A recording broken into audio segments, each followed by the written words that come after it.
Mr. Transformers 96 here from the video, where we talk about a newly shown Transformers Studio Series product, and this time it is basically the Mixmaster Studio Series figure, but it's kind of his third alt mode, which is the combiner mode for Devastator, which of course is Devastator's head.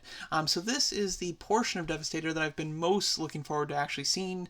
I was really excited to see when they showed Mixmaster finally, but it was really disappointing to see that they didn't show the face sculpt for Devastator.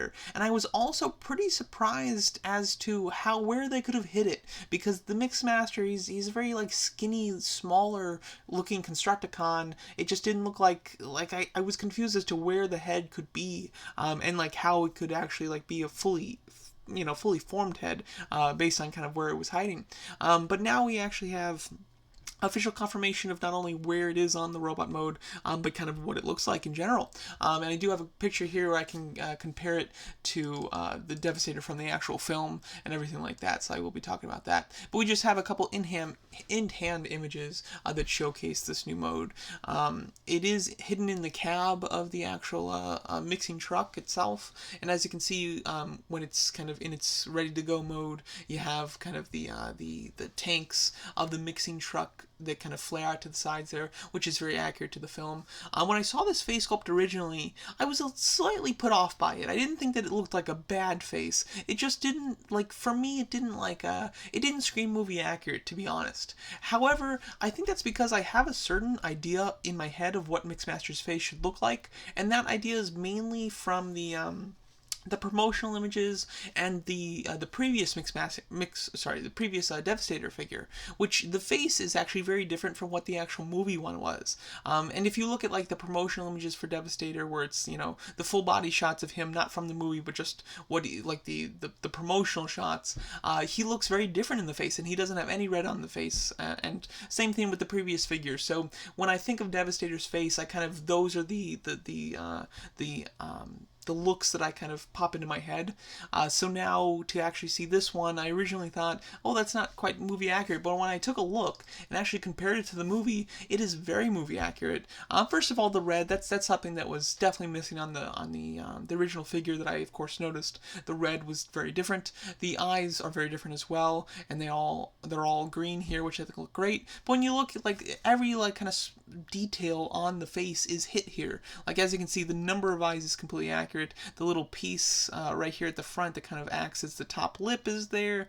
This section, all completely accurate. Like if you're actually just looking at the paneling, it is all identical. The only thing that's a little off is maybe the paint, just because obviously the paint in the movies is a lot more intense, and there's a lot more not only detail in the paint, but there's also a lot more of the kind of wear and tear to it as well, which you're lacking here a bit. But that is understandable and pretty expected with a Hasbro, Transformer figure.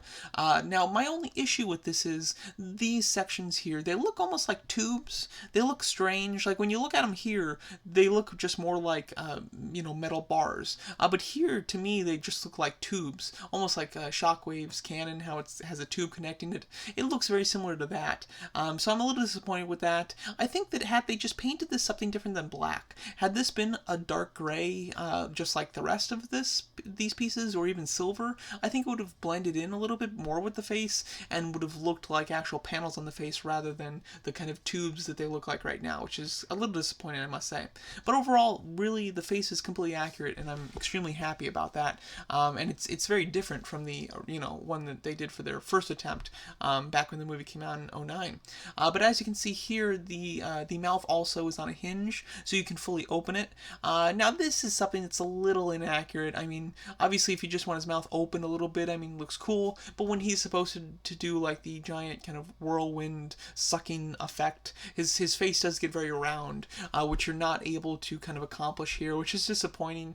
It would have been cool if he did have the capability to do that, but with the fact that this is a triple changer, I don't expect that ability. So I am still happy that he does have a way to open his mouth wider. But overall, this looks great. I can't wait to see this on some of the other pieces.